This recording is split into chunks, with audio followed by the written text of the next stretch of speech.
Okay, so we're on Nun Tes Amud Aleph. We're still discussing Onos Devarim, which means speech that is harmful, for which there are very severe penalties. And last week we concluded with the statement of Rav that a person has to be very, very careful about those, specifically Ono Ishto, meaning his wife. It refers to other or women, but specifically to his wife, that he should not speak in a way that causes her to cry, because the pasuk says that when all the gates, when all the gates to Sharei Tefillah were closed because there was no Beis Hamikdash, the Sharei Dima, the gates of tears, says the pasuk, were open, and therefore, since a woman can, well, they say typically, but whatever, comes to tears, therefore her tefillahs are heard, and and they are immediately answered. So again, the person has to be very careful and respectful in how he speaks to his wife. So therefore, that is sort of the exception to the rule. So that's where we concluded. We're picking up now from the Omer Rav. That was Rav's statement. He was the one who said that you have to be Zohar Be'aynos Ishto. Now Rav also says, in relation to the subject of husband and wife, something very interesting, and we have to understand the interpretation. We'll need a little time to develop it. If a person follows the advice of his wife, he finds his wife's advice, then a very powerful statement, no fil begehinam, then he falls into Gehinnom. So before we jump to anything, let's give it a chance to understand what he means. So in other words, on its face, the Eitzah, the advice of his wife, he shouldn't listen to. It falls into Gehinnom. And what's the raya? The raya is from what we learned by Acho. It says that there's no one in history was like Achav, who had a wife, Izabel, who gave him Eitzorah, gave him bad advice, and that caused the destruction. It caused all the problems. So from this pasuk, he wants to extract that following Atzas Ishto, even though that was a unique circumstance as Izabel, so he makes that general statement, no for Gehinnom. But we have to understand what that means. We will in a second.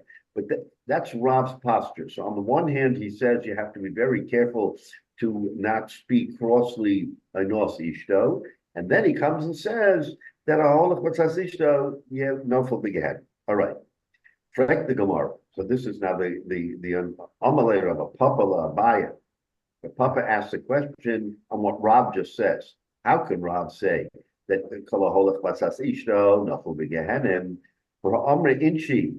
There's a saying. In other words, there's a saying. He says, Chazal, Isoscha Gutza, if your wife is short, in other words, if you're tall and she's short, you have to bend over and you have to speak softly to her. And what does that mean? Speak softly to her. That means you have to ask her for advice and for Eitzah, and you listen to it. So he wants to bring a raya from this Chazal that Rav is wrong. What is Rav saying? That if you listen to the advice of the Ishtoi, for Begehenim, you see that there is the Chazal saying that a person has to go out of his way, even has to bend all the way down. If he has a short wife, it's another way of saying be very attuned and listen to his wife's advice. So how do you reconcile it? In other words, there's a stira in what we understand between Rav and sort of reality. So here we're going to get a little bit of an explanation. We're going to understand. It says the Gemara lo kasha. There's no kasha between the two different portions. Why? Ha b'mila de alma, v'ha b'mila de besa. One is speaking about mila de alma. It means generally speaking, but political world of world events, right? But Mila de Alma, then he can listen, but he shouldn't be swayed by his wife's advice. He should have his own opinion, and of course you take everything in consideration, but you don't defer. But when it comes to domestic matters, and that includes family, children, everything related to bias, to a bias shalom, then he has to follow his wife's advice. So here the Gemara is making a chilik between the exterior part of a person's life and the interior part of a person's life. When it comes to the interior, the wife's advice is usually spot on, and therefore he should listen to that advice. But outside of that, it's a little bit different. Now, let's look. The Lishna Achrina will help us understand. Lishna Achrina, another lashon, but to understand that, ha b'mil d'shamaya. When it comes to religious matters, halacha, and those kinds of things, then he shouldn't defer, because conventionally the man will be, Yeshiva-based medrash, he'll study, he'll learn, and he'll know more halacha than his wife. So if his wife makes a comment and it's something that he disagrees with, he shouldn't listen to her, because it has to do with halacha or milah d'shamaya.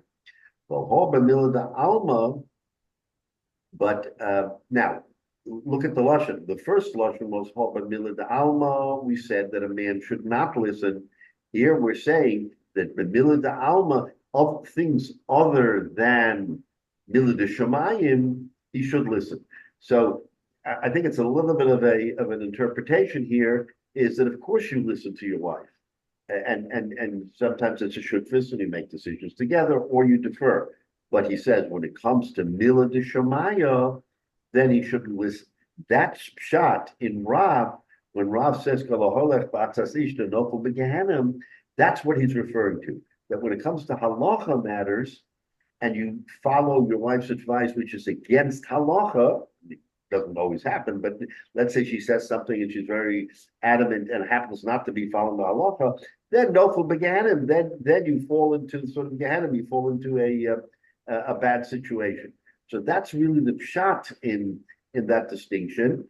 And look, every couple, every family has its own dynamic, but as a general matter, sort of the division of, especially in very frum homes, but generally speaking, is that a person who sits and learns and has knowledge of halacha. If a person doesn't have knowledge of halacha, then there's no difference.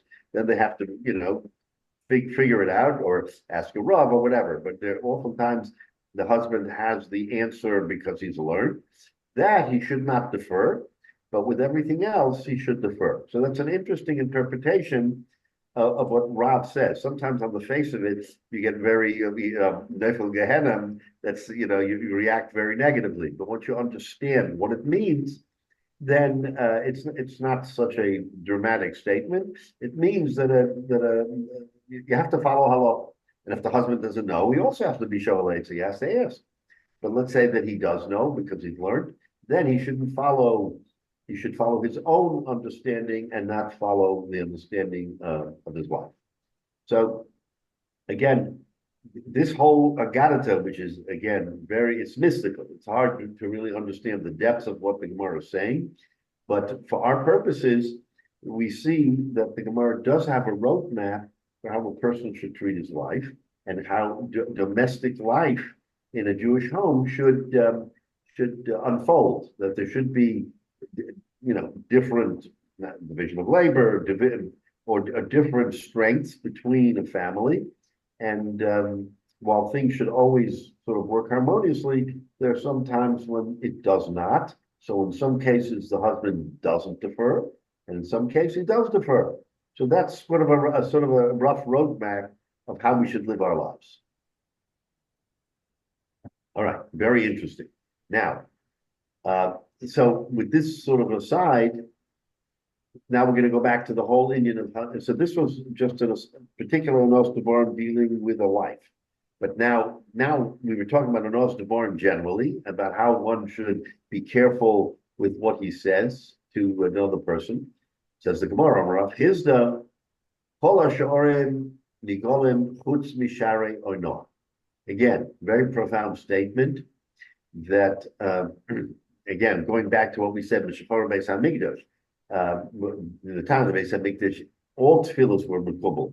But once the Beis Hamikdash was destroyed, then all the gates of tefillah were closed down, but Sharei Ono, the gates, the gate for Ono, meaning that if a person spoke in a bad way, uncomplimentary, or harassment, or whatever we conjure up to Ono to be, that gate was not closed. What does that mean? It wasn't closed. In other words, a person who reacted, davened to the Rebbeinu Shalom because he was the victim of Onos Devarim, that even though tefillah as a whole, when we say it was closed, the Chazal explained it doesn't mean it was closed. It means that the Rebbeinu Shalom sort of didn't give an answer right away. It could be that it would take a while to give an answer, or a person would perceive that there was no justice because they didn't get an answer. Everything is answered, but there was no sort of immediate answer. With Einos Devarim, there's an immediate answer. Now, the Rebbeinu Shalom doesn't let Einos Devarim sort of linger. If a person is guilty, the Rebbeinu Shalom looks to punish him. And he learns it from a pasuk. And it's an interesting pasuk in Amos, which I took a look at. We'll look at it together. What does the pasuk say? V'hinei Adonai nitzav al choimas anoch u'biyada anoch. What does that mean? So the pasuk is an Amos, and the explanation is as follows. So, David, you'll know this very well, because if you build, then you have to use certain tools to make sure that your building is straight and correct. So there is such a thing as I don't know what the exact term would be, but it's kind of like a weight that has something. Plumb bob. The plumb bob. A plumb bob. It's a piece of. Right. So that's exactly what it is. So that's how you measure. Let's say you build a wall. You want to know if the wall is completely straight. So you have the weight, and then the line should be directly underneath. If it's curved or crooked, then you know that your wall is not straight. Correct. So the pasuk says, this pasuk says that the Rebbeinu Shalom Kaviyachol stood on the wall, right? He stood on the wall with this plumb ball, and he let the ball sort of hang down straight. So what do we want to learn from this? So Rashi there in almost says al shura dedina on the. In other words, we're interpreting that means the shura, the line of din, v'chein posar donash anoch loshen arvi, chut kav amishkeles oferis. Like you said, it's a string that hangs down from the ball. Ashebo yabet bone. This is how you measure when you build a hachoma liyasher hadimus, to make it straight. But there's another interpretation. Afkan uloshen kav rishakelas mishpat. So anoch, he wants to say, is similar to the word oinoah. So what's the answer? The answer is that the Rebbeinu Shalom is standing on the wall, watching that the wall should be straight, i.e., that if there isn't straight, meaning that there is oinoah, then he immediately looks to correct it, just like you correct the wall. You don't want to, if you realize that the wall is not correct, you don't say, okay, I'll fix it later. You got to fix it now, because you're going to be building and you have to make sure the wall is straight. So the Navi wants to interpret from this that just like Anoch it comes from the word I know, that the Rebbeinu Shalom has to immediately mediate and make sure that the wall is straight, and therefore from this pasuk he learns that the Rebbeinu Shalom responds to Ono immediately.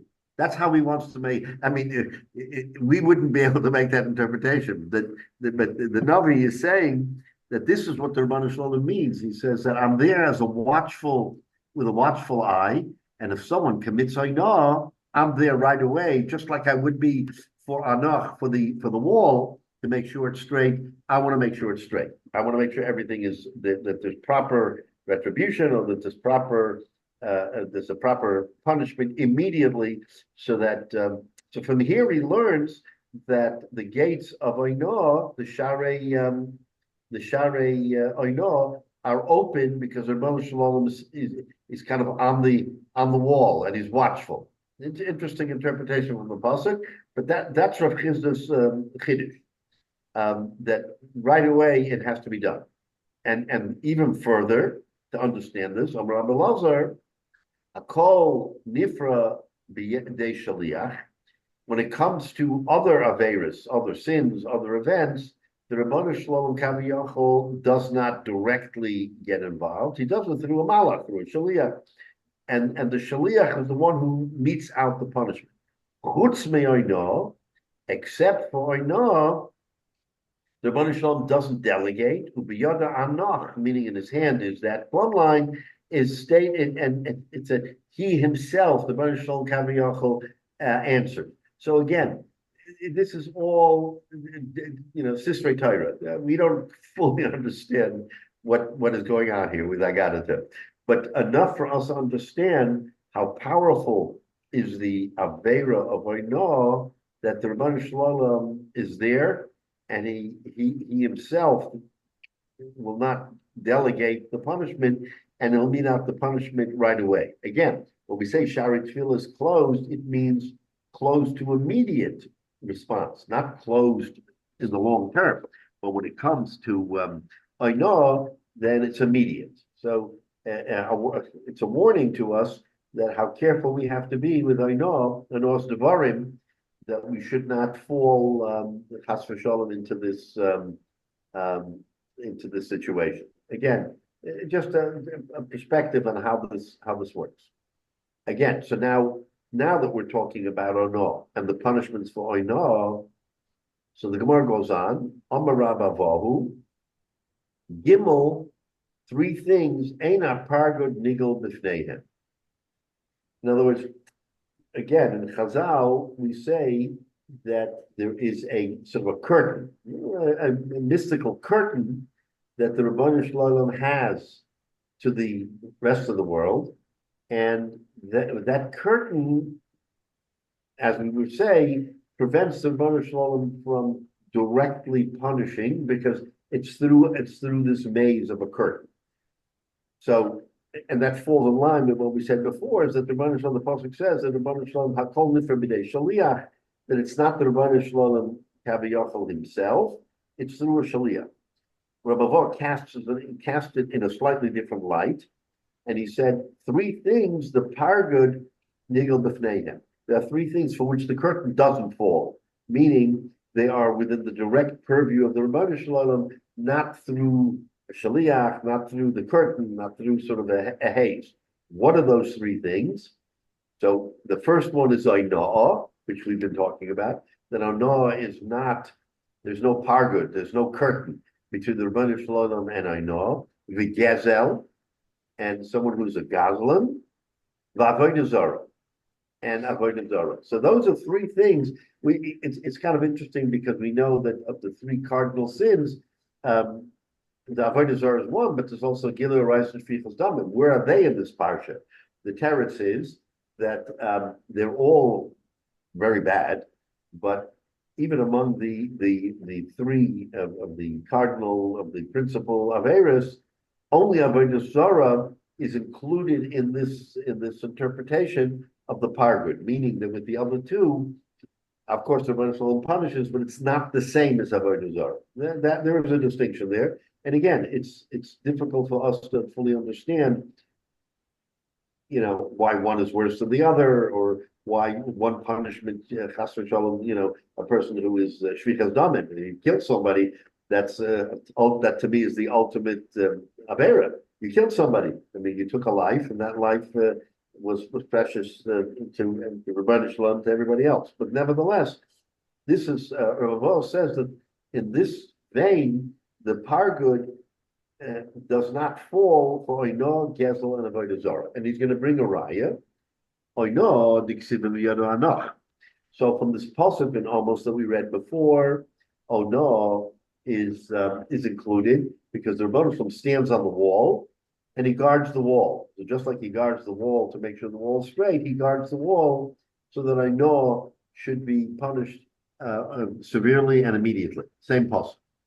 How does he know Gazel? The Ksiv Chomos V'Shod Yishoma Ba Alponai Tommy. So again, the Rebbe Shalom is saying that Chomos, violence, V'Shod, Shod is the spoils of war. Yishoma Ba is heard. Ba meaning in Eretz Yisrael, Yerushalayim. Al Ponai Tommy. It's always up front in my, in front of the Rebbe Shalom. So the first thing is Chomos. We know that the Mamel was caused by Gezel, by Chomos. So you see how powerful Gezel is that it can cause the whole world to be destroyed. So therefore, it's not a chiddush that the Rebbe Shalom is there to guard against such a thing, and he punishes it right away, even though he made a commitment with after the Mabul it would never happen on such a grand scale. But still, Hamas Gezel is something that we have to understand is very immediate in terms of punishment. Avodah Zarah. What about Avodah Zarah? The Ksiv. Again, it refers to that the people who commit Avodah Zarah, maybe that's why Avodah Zarah is at a different standard than, say, Shvichas Damim or Gilei Arayos, is because that's directly in the face of the Rebbeinu Shalom. Here, the Rebbeinu Shalom says, Nechi Hashem Elokecha, right? And there's one God. It's the first mitzvah. And all of a sudden, the person says, "I'm violating. I'm gonna serve Avodah Zarah." So Avodah Zarah, maybe we understand why among the Gimel Chatoim, why Avodah Zarah maybe is a step above in the sense that the Rebbeinu Shalom punishes immediately. Of course, there's punishment for Shvichas Damim and for Gilei Arayos and for all the other averos, but we're talking in terms of immediacy that the Rebbeinu Shalom doesn't let even time pass when a person commits these three things. And again, it's hard for us to understand what that means. If someone's a Gazlan, he's a Gazlan. It doesn't mean the next day he's struck down. And the same with Oinoch, Chas v'Shalom. If a person says something that is very hurtful to someone else, do we see immediacy? Do we see an immediate response to the Rebbeinu Shalom? Maybe yes, maybe no. So it's hard for us to fully understand what this means that the Rebbeinu Shalom responds directly. What does it mean, and how does it happen? But again, that's why I say, when we came to yeshiva to learning Agadata, this was learned without any deep pirush, because it was always understood that Agadata is something that is even beyond a learned man's purview. In other words, you don't dabble in things that are the Rebbeinu Shalom's domain. When it comes to Gemara, okay, fine. We'll see how the Gemara interprets that in terms of our ability to learn. But when it comes to things that are sort of more ecclesiastical and they're above our pay grade, the Rebbeinu Shalom says, you don't dabble in that. Let me deal with it.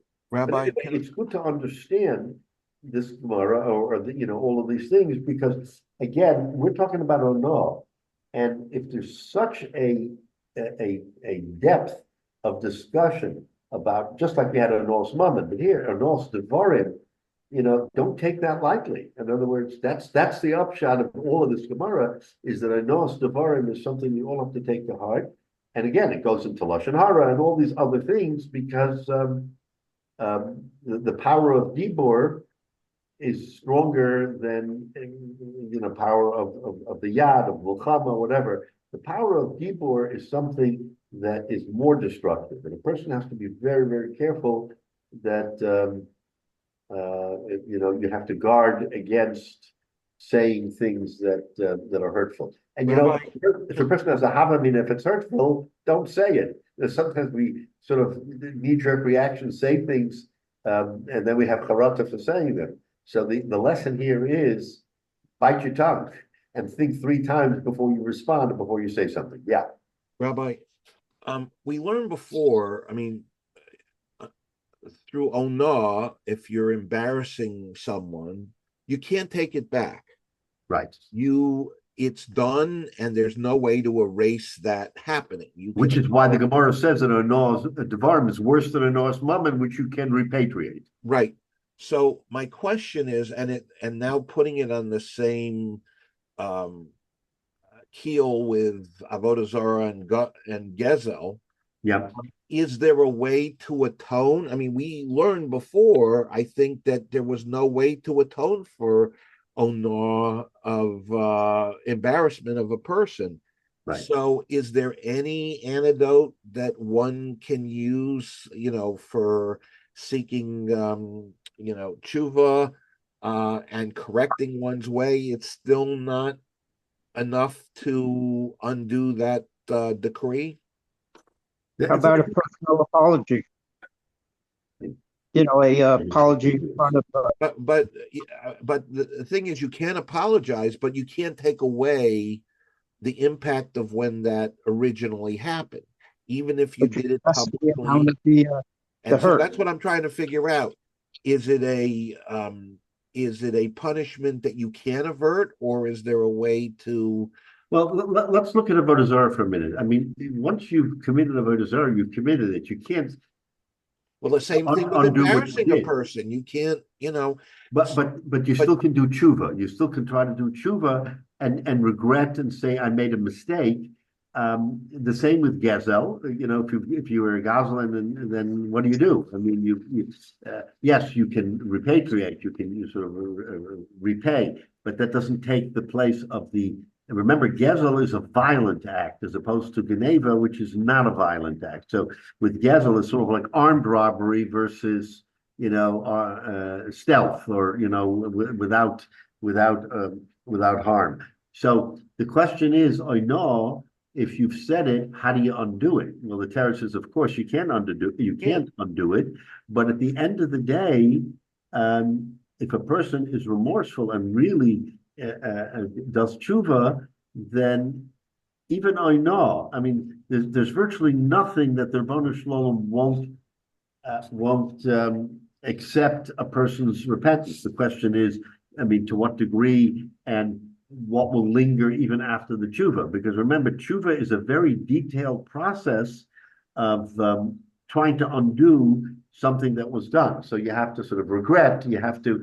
And again, and one of the things is with tshuva is that if you're put in the circumstance of a repeat performance and you don't do the same thing. In other words, it's not just, oh, I regret and I won't do it again. So the tshuva is not complete until a person has the nisoyom, the same sort of circumstance where he committed oinah and doesn't commit oinah. That's kind of the final makeh b'patish, the final anvil that falls on tshuva, is that you've realized your mistake, and when the mistake comes around again, because everything, whatever comes around goes around. So you'll have that circumstance, and you've learned from that, and you're better now because you don't do the same thing you did. Then it's the tshuva gemura. So I think that even in Ono, Michael, there is there's the ability to now. Of course, if we're saying that there's immediate punishment,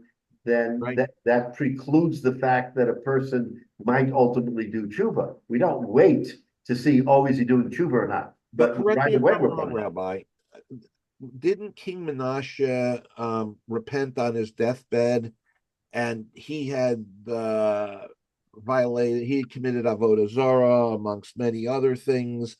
But that was between him and HaKadosh Baruch Hu. So HaKadosh Baruch Hu has the power to forgive him.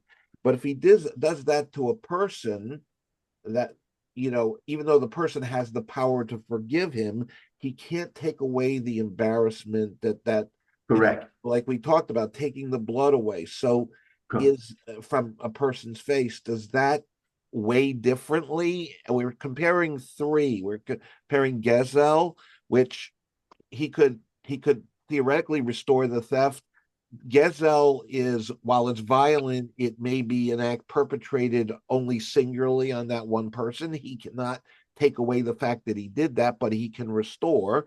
In Avodah Zarah, it's an act that he's committing against Hakadosh Baruch Hu, so Right. he can. Hakadosh Baruch Hu has the power to forgive him, but in To forgive, right.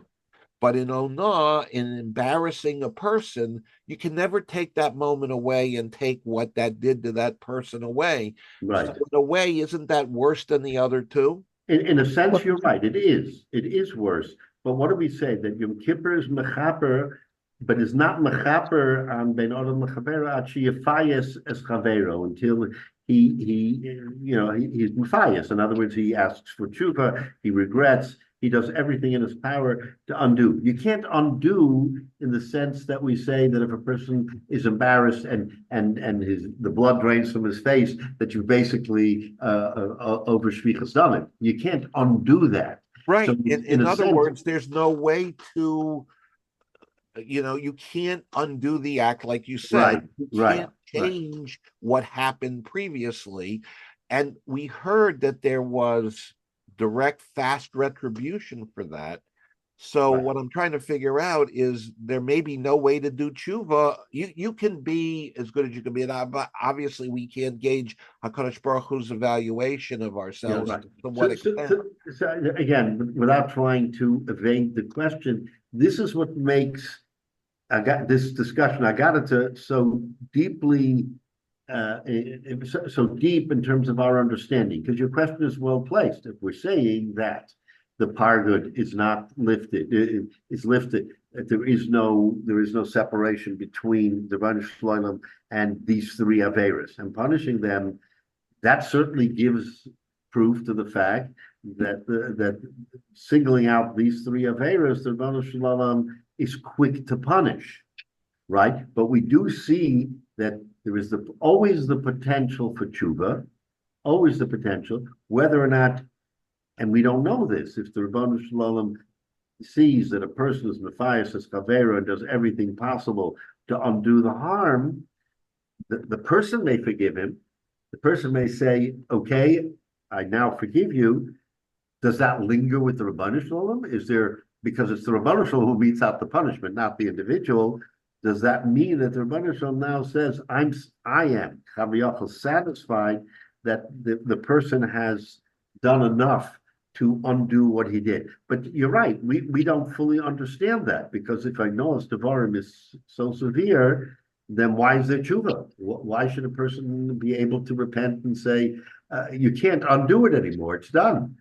Something you can undo, I get it, but something that you, and the Rebbeinu Shalom, when it comes to the Rebbeinu Shalom, he says, you sinned against me. I have power to forgive, right? Because I'm bigger than that. But when it comes to, if I sin against you, then the Rebbeinu Shalom takes more umbrage against Adam L'Chavero than he does against. In other words, on our thinking, the Rebbeinu Shalom may be quicker to forgive than a man is quicker to forgive. I think that's your point. And so at the end of the day, it's a very difficult situation when someone does commit oinah. A, because punishment should be immediate, and B, how do you do tshuva if you can't undo what was already done? So it's theft more severe than actually robbing a person in sight, because theft is you're stealing without the person knowing that you're doing it, but you're discounting the fact that Hashem, you're actually stealing from Hashem, because you're performing something that God is seeing you, but you're not standing up to that versus robbing from your neighbor or from a fellow person. Right. Well, again, putting these three into one category, the fact that Ono is mentioned first, I don't know if that means that Ono is a more of a violation than Gezel and Avodah Zarah, because all three are part and parcel of the psukim that say that these three things are beyond the pale. So I don't know that Ono is worse. I mean, Gezel is Gezel, sure. it's violent, it's open, it's violent. And in fact, the Chazal say that a ganef has a greater achrayus, is more severe because he does it in the dark of night, and he may be afraid to be caught, but he's not afraid that the Rebbe Shalom sees him doing it. So in a sense, Geneva is a more severe act than Gezela. Not that Gezela is any lark, because with Gezela you're doing violence. That's the feeling.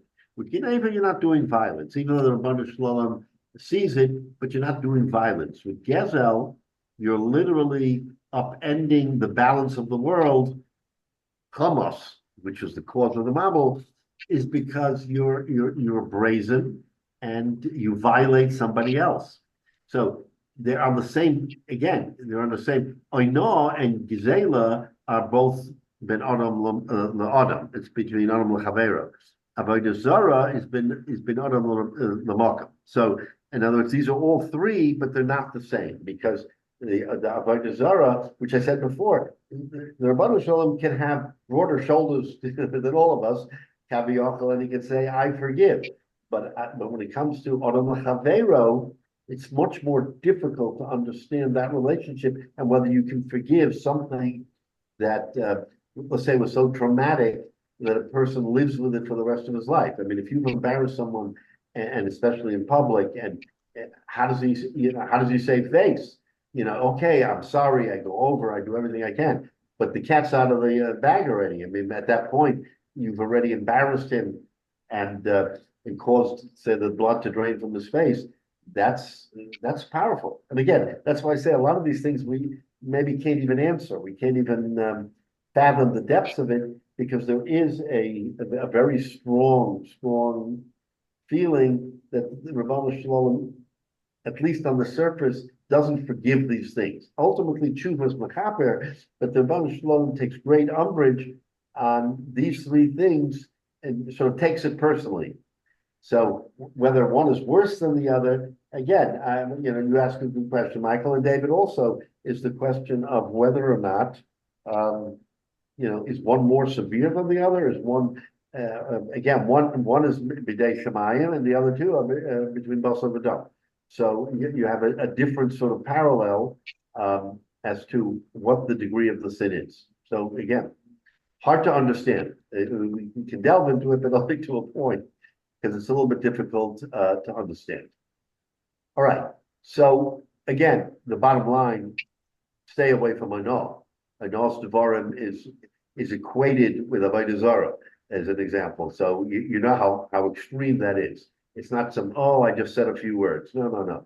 And when the Chavetz Chaim talks about Lashon Hara, again, we learn about this all the time, and all the Musaf Sforim that talk about not to speak Lashon Hara, how damaging it is. So coupled with this Gemara of Ainos Devarim, which in a sense really is the broader subject of Lashon Hara, because Lashon Hara does the same thing. Even if you say it behind someone's back, but the word gets out, and then all of a sudden he feels, oh my gosh, now Oino is directly to his face. Lashon Hara is something that sort of by the grapevine he hears it. So maybe the immediacy of the impact on the person is not the same, because I guess there is a difference between being confronted and sort of being surprised and not have an answer, or Lashon Hara, which comes filtered down. Someone says to someone, and it gets back to him, oh, so-and-so said so-and-so. As terrible as it is, and it's not the same as I know. But we can see the degree of difference between, say, just general Lashon Hara and I know. Much more extreme. Okay. So now we keep talking about Einos Devarim. So the Gemara is going to give us some solutions. What are the solutions? Rabbi Yehuda, very interesting.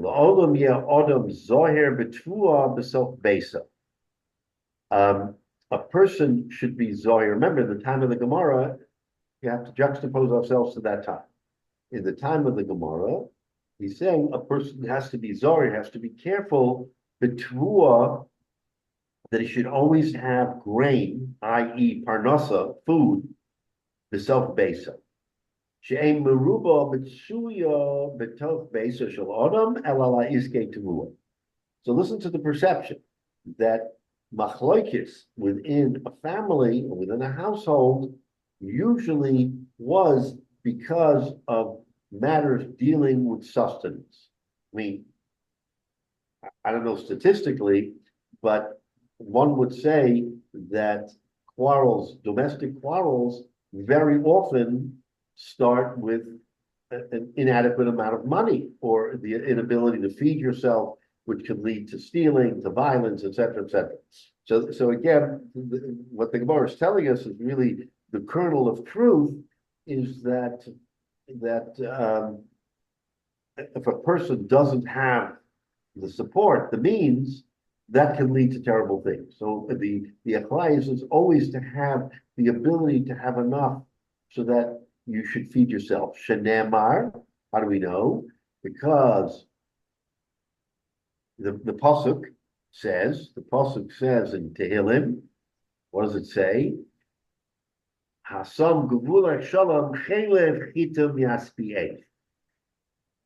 So in order for your boundaries to be shalom, to be with peace, then chelev chitim means the chelev is the fat, the fat of the tevua, whatever that means, the fat of the tevua, yaspieh, should satisfy you. So again, it's a kind of juxtaposition of the words that in order to have peace in shalom in your boundary, you have to be satiated. In other words, you may not have a lot, but if your belly is full and you're able to feel comfortable in that, your other surroundings may be very, very bad or very poor, but that helps avoid machlokes. Again, this is agadata. So we got to put it into our minds that there's a deeper meaning here. But don't we all agree that at least having sustenance to take care of yourself and your family, at least is the beginning of trying to avoid major problems. There may be all kinds of other issues, but poverty where you don't have food, that's a terrible thing. That you can't feed yourself, your wife, your children. And what does it lead to? We know it leads to all kinds of averas. If a person is desperate, he'll have to get food, so to go ahead and steal it, and maybe do worse. So again, this is the when we're talking about not just I know, but the whole idea of how one can sort of keep a lid on machlokes. This is the Gemara's Eitzah, and now transpose ourselves to today, 21st century. Isn't that still sort of the basic sort of foundation of not only a person but the domestic family and everything else is having food. We see in the world generally that the biggest outpouring of feelings for people around the world is for world hunger, right? There's been all kinds of big things, concerts, different things, collection of is to feed the poor, that there should be no one who should go hungry. I mean, we live in a world of abundance, and why should anybody go hungry? But that's the kernel here that the Gemara is telling us, is that that's the source of everything we see, comes from this Gemara, where the Gemara tells us that to avoid machlokes, there should be tvua bebeso, there should be sustenance in his house. Okay? Now, Amarav Papa, so Rav Papa continues and it says, Hainu de Omre Inchi. This is sort of the popular expression. Again, probably in that time, this is what people would say. What? Mishalem Share Mikada, when the seor, meaning the barley from the kad, from the jug, was finished, meaning the cupboard is bare. right? Here we talk about tfuah, here we talk about siren, it doesn't matter. When the cupboard is bare, nakish v'asa tigra babeso, then that promotes tigra. Tigra is argument, is fighting babesa. Same principle, says Rav Papa, that the source of most machloikis has to do with sustenance.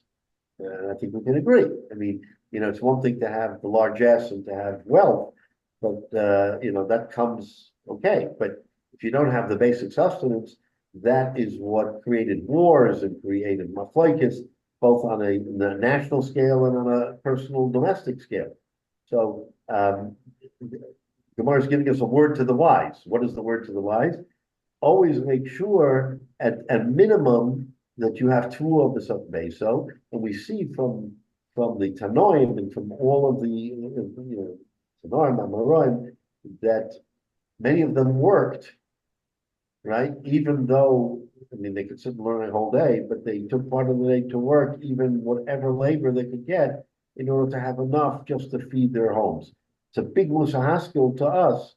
Is that especially today when there are people who don't want to work or don't work, is that to rely on the public isn't really the way a Ben Torah should operate. A person should take care of his own sustenance to make sure that his cupboard is not bare, and that I think is a takeaway from this, is that you can't argue that. You can't say, "Oh, I'm beyond, and someone else has to support me because I don't have to support myself." There's no basis for that, really. Not in Chazal, not in this Gemara. And we see from all the different psukim that a person has to take care of his own home, of his own shar, and make sure that he has sustenance for his family. So that was Rav Papa. Rav Chanina bar Papa. Rav Chanina bar Papa went further.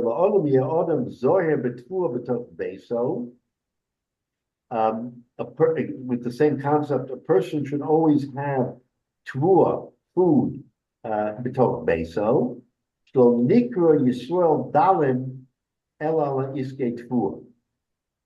Because in the Torah, when there is a description of what it means to have poverty, right? What it means to be poor, the pasuk says Yisrael dalim Shlo nikra Yisrael dalim. A dal, in the levels of poverty, we say there's an oni, there's different levels, but a dal is someone, for our purposes, we might say abject poverty. Now, I'm not sure what the difference is. Someone is poor, but he's abjectively poor. I don't know if that makes him more poor than somebody else. But the Chazal tell us that a person isn't called a dal, a poor person, elala iske tvua. If you have tvua, you may not have anything else, but you're not called a dal, which is the lowest level of, you may be an ani, okay? I think I mentioned this before, but I remember many years ago when we went to Eretz Yisrael, I had a chaver from yeshiva who paired with the brother of a big Talmid Chacham, and they took upon themselves to find, they lived in Israel, they took upon themselves to find and search out for poor people who didn't have enough, but didn't know to ask. Now, it's one level, okay, you're poor, you're abjectly poor. So what do? You go to the public, or you go to a charity or something that to help you get over the rough times. There were people in Eretz Yisrael, I'm sure elsewhere too, but in Eretz Yisrael, didn't know enough to go out and ask for help. So they would sit in their house, they would have nothing, and they would sit there and do nothing. And there were actually people like that. So these two fellows went out of their way to search out those people in order to give them sustenance. I mean, it's a tremendous, tremendous mitzvah. It's always a mitzvah to help an ani.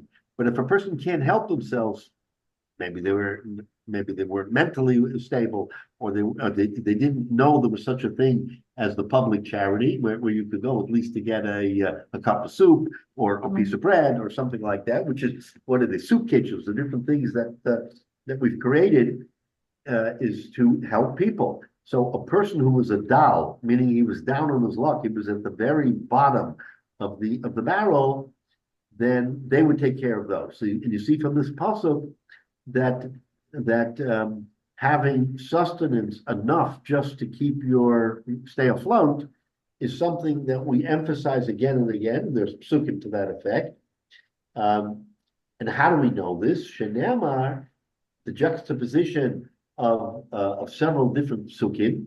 It says V'hoyim Zeri Yisrael, that if it says in the pasuk that when Zeri Yisrael, that when Klal Yisrael, this is from the Nevi'im, when Klal Yisrael planted the food, Uksiv Vayachnu Aleim, and then the pasuk goes on to say that with regard to Midian, that they opposed Yisrael when they were planting, meaning they prevented them from planting. The Yisraels they wanted to plant. Came the Midyanim, and they fought against them so that they shouldn't have food. And then it says that Yisrael was dalim. They were abjectively poor because of Midian. So the juxtaposition of these psukim tells us Klal Yisrael wanted to plant. In other words, people wanted to have enough just for sustenance. The Midianites stood in their way, prevented them from planting. And the Torah tells us that because of that opposition, they were dalim. So again, we see the connection here that not having sustenance and being objectively poor is something that a person, anybody, should strive to avoid. Now, in the case of Machlokes, when the Bnei Midian fought against Klal Yisrael, we needed divine intervention. It's not something we did intentionally that we didn't work. Klal Yisrael wanted to work; they wanted to plant, but the Midianim fought against them. But again, the point is that the term Vayidal Yisrael is because they didn't have enough food even to survive, and that again is the basic concept of tzedakah, is first make sure that someone has enough to fill his stomach, family, wife, children, and then you build from there. But you don't, start at the top and go down. You got to start from the bottom and go up. So again, powerful lesson. Okay, so now the Gemara swings back. It goes back and forth. And because we talked about respecting and dealing with a person's wife, then we went back to Ono. Now we go back. So we go back to the previous comment. Why it's out of order, I'm not sure, but the Gemara digressed and now goes back and says that a person has to be zohir b'chvod ishto. Again, an important lesson. Why? So here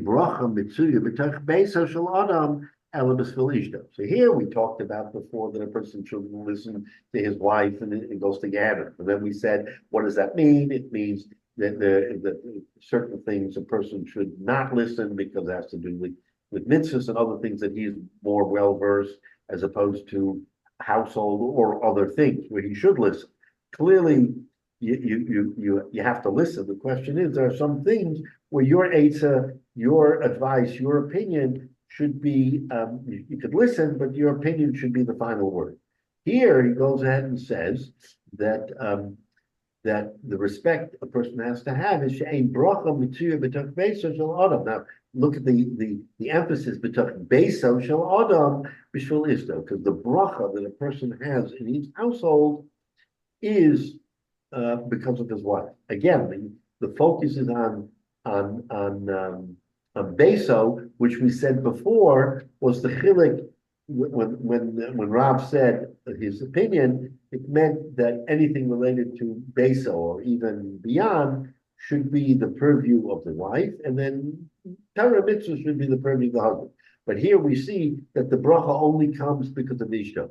How do we know this? Again, everything is learned from the Torah. because it says in the pasuk Shenema Avram hated ba'avura, that Avram was successful or hated. It was better for him because of sorrow. So what's the interpretation? So that we know that Avimelech was showering Avram with all kinds of gifts because of sorrow. Sorrow was no sechen in his eyes, so he went ahead and gave her. Well, actually, not just that; it refers to Paro as well. That he gave gifts to in case whatever the Paro was at the time, not the Paro of Klal Yisrael later. He gave gifts to Avram on account of sorrow. And so this is what it means when Rava said to the Bnei Mechuzah, Okel and Shaycha Yehecha the Tistatru, that you should honor your wife in order to become a wealthy person. So again, how do we understand this? What does this all mean? That the bracha of Vabayis is really dependent on the wife more so than the husband, because we learn that when it came to sustenance and material goods, the Rabbanu Shalom showered Avram. It refers to the Rabbanu Shalom, but also to Avimelech, Paro. I mean, we juxtapose all of that, but ultimately it comes from the Rabbanu Shalom. Whether it was the intermediary, it was Paro or not, doesn't matter. It comes from the Rabbanu Shalom. So Rabbanu Shalom showered Avram with gifts, b'shvil sorrow, because of sorrow's honor. Therefore, we have to all be mindful that when it comes to, especially in a relationship where there's all kinds of tension, stress, difficulties, that ultimately the bracha comes because of the wife and the family, and therefore we have to treat her respectfully and honorably, and therefore, again, that goes back to the interpretation of Rav, even though he uses harsh terms, which, as I said at the very beginning, to be very careful when he says words like also the Gehenna, what does it really mean? So again, we take very, very great care not to belittle and to always respect, and again, this not only refers to Ishto, it refers to just women generally, because people will, say, oh, they're not the equal of men, and therefore we don't have to treat them as nice or as well. That all goes by the wayside because the Mother Shalom is not makabel. Okay, so we end this piece here. Then we'll go further, Mitchum, next week. It's a fascinating discussion also on this subject of offending somebody else. We're still talking in this parsha of Ono, whether it's Onos Ishto or Onos Kabero. We're still until we get to the next Mishnah in another blot or so. We'll continue on the subject of Ono. So we'll stop here. Mitzvah next week we'll pick up, and hopefully we'll get some of our Chevra back.